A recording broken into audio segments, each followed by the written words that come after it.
दोस्तों, क्या भारत 2050 में एशिया इकोनॉमिक पावर बनेगा? क्या सरकारी कंपनियां प्राइवेट हाथ में सौंपना सही है? क्या भारत का जीडीपी अभी और बढ़ेगा?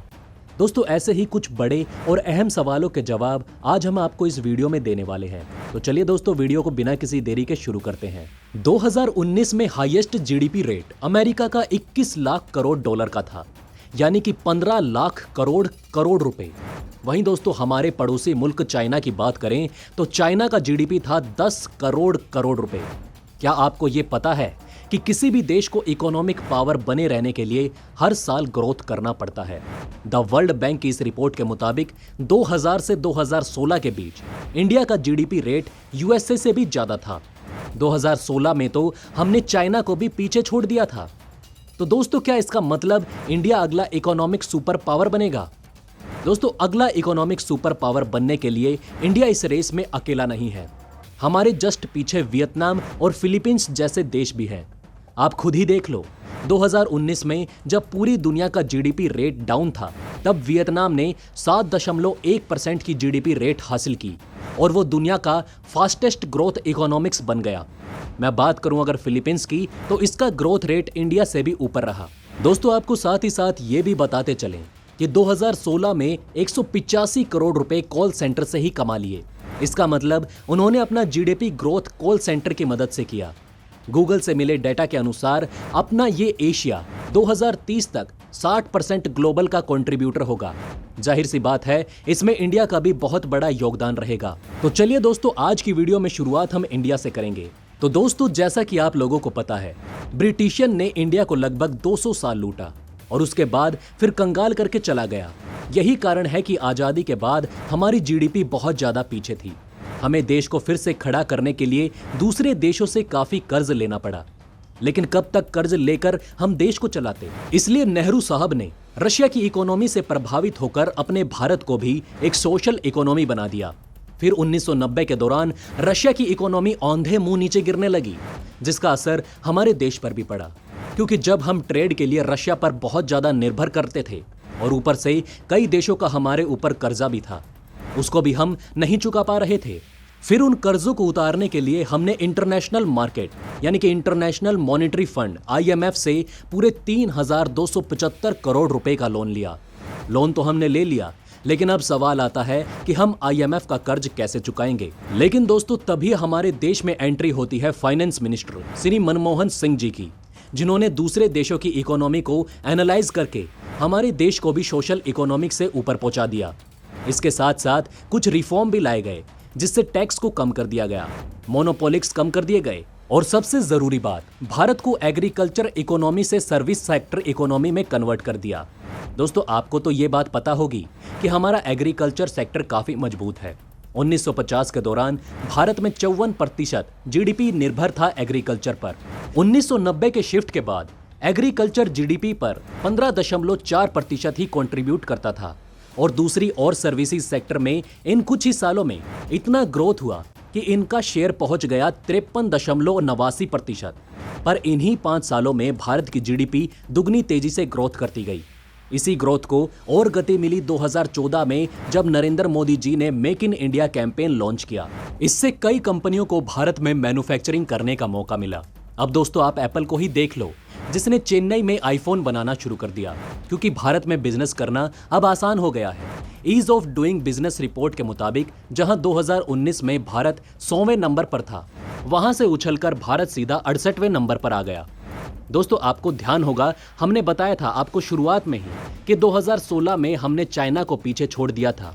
इसी से मुमकिन हो पाया था। सिर्फ इतना ही नहीं, इसके बाद भारत ने इलेक्ट्रॉनिक मैन्युफैक्चरिंग में भी छलांग मारी। जैसे कि अब कंपनी इंडिया में ही स्मार्टफोन बनाने लगी है। जैसे कि दोस्तों, सैमसंग, वीवो, शायोमी जैसी बहुत सी कंपनियां अब भारत में ही मोबाइल फोन बनाने लगी हैं। 2016 में इस मैन्युफैक्चरिंग के दौरान हम सिर्फ 1 करोड़ स्मार्टफोन ही बना पाते थे, लेकिन यही आंकड़ा 2019 में 15 करोड़ स्मार्टफोन का हो गया।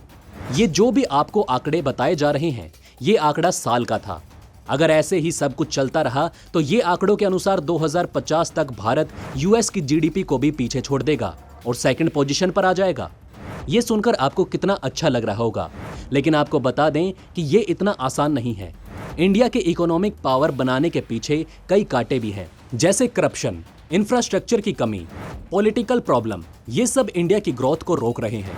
अगर इंडिया ये सब कांटे निकाल दे तो हमारा भविष्य बहुत ज्यादा उज्जवल है। ये उज्जवल भविष्य के सपने सिर्फ हम ही नहीं देख रहे, और भी कई देश देख रहे हैं।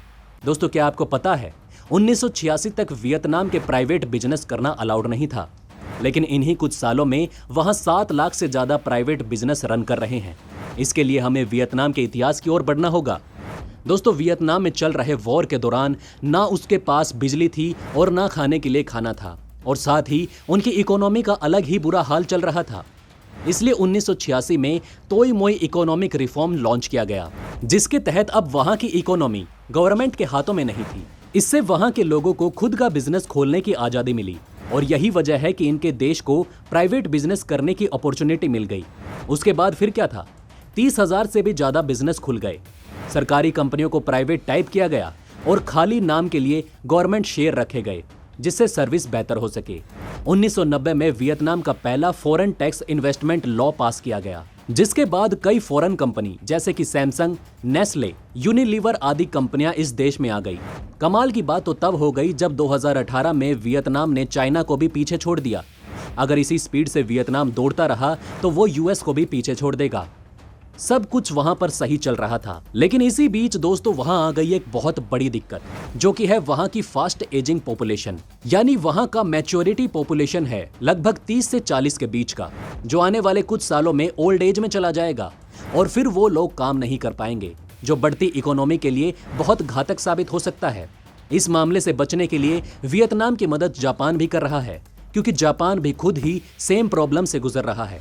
और अगर वियतनाम ये सब प्रॉब्लम से बाहर निकल जाता है तो चांस है कि वियतनाम एशियन इकोनॉमिक पावर बनने में कामयाब हो जाए। जी हां दोस्तों, वियतनाम की बात हो गई, अब बात करते हैं फिलीपींस की। तो दोस्तों, फिलीपींस भारत से 11 टाइम छोटा है, और अगर इसके जीडीपी की बात करें तो भारत की जीडीपी पर कैपिटल है 1,55,860 रुपए, लेकिन वहीं फिलीपींस की जीडी पर कैपिटा है 2,58,709 रुपए। सिंपल भाषा में कहें तो इसकी जीडीपी हमसे ऑलमोस्ट डबल है। फिलीपींस पहले भारत की तरह एग्रीकल्चर पर डिपेंडेंट था, इतना ज्यादा डिपेंडेंट कि उनका 1/3 जीडीपी एग्रीकल्चर से आता था। लेकिन 1980 के समय उन्होंने अपने इकोनॉमी में इतनी जल्दी से सर्विस सेक्टर को शिफ्ट किया कि आज 60% सर्विस सेक्टर से ही उनकी जीडीपी का आधार बन गया है। इनकी कामयाबी के पीछे यूएस का भी बहुत बड़ा हाथ रहा है। यहाँ के लोग यूएस कल्चर से बहुत ज्यादा इंस्पायर हैं। इसका अंदाजा आप यहीं से लगा सकते हैं कि यहाँ के 90% लोग इंग्लिश बोलते हैं, क्योंकि इसी वजह से यहाँ पर कॉल सेंटर वाले लोगों की लॉटरी निकल गई है। यहाँ की जो एवरेज एज है वो 25 ईयर है, यानी कि यहाँ पर यंग पॉपुलेशन वाला देश है। अगर हम बात करें फिलीपींस के इंडस्ट्रियल सेक्टर की, तो ये सेक्टर फिलीपींस के जीडीपी का 30% योगदान देता है, जिसके तहत गवर्नमेंट ने फॉरेन टैक्स इन्वेस्टमेंट भी शुरू कर दिए हैं। साथ ही साथ आपको फिलीपींस की एक और खासियत के बारे में बताते हैं।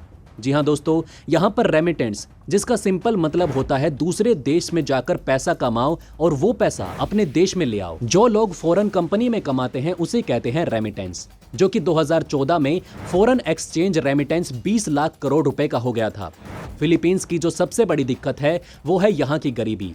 ये देश गरीबी के मामले में 16.6% है। दोस्तों, ये वीडियो देखकर आपने इतना तो समझ ही लिया होगा कि एशिया का अगला इकोनॉमिक पावर ये 3 देशों में से ही एक बनने वाला है। किसी भी देश का नाम अभी साफ रूप से कहना गलत होगा। इंडिया, वियतनाम या फिलीपींस, आपको क्या लगता है अगला एशिया इकोनॉमिक पावर कौन बनेगा? हमें नीचे कमेंट करके अपनी राय जरूर बताएं। इसी के साथ दोस्तों, उम्मीद करते हैं कि आपने इस वीडियो से कुछ ना कुछ नया जरूर सीखा होगा। अगर हाँ तो लाइक करके अपना प्यार दिखाइए, कमेंट करके हमें अपनी राय बताइए और सब्सक्राइब करके अपने ज्ञान को ऐसे ही बढ़ाते रहिए। इसी के साथ दोस्तों, मैं मिलता हूँ आपसे ऐसे ही किसी अगली वीडियो में। तब तक के लिए हमारे चैनल पर बने रहें। धन्यवाद।